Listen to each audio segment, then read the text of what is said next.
sveiki, esu Rasa, diabetes ragu 12 metų. Šiandien gaminsim picą iš Skanovės keto picų mišinio.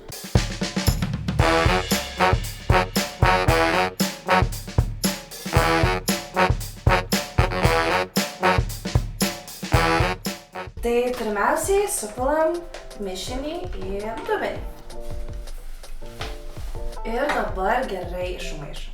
Reikia supilti 100 ml šalto vandens. Ir supilam aliejų.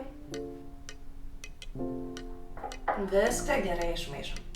Gerai išmaišius visą turinį reikia išminkyti ir po to jau iškočioti kočėlų picos pagrindą.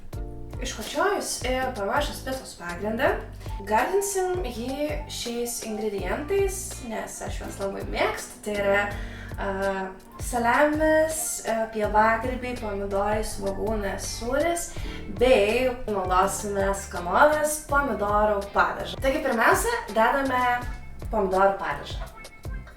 Užtepus padažą sudėkime visus ingredientus.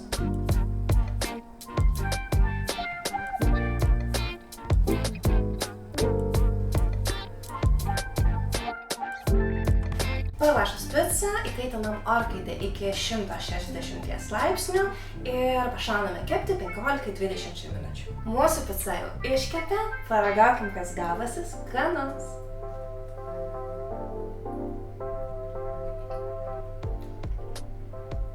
Nu labai skanu. Išbandykit.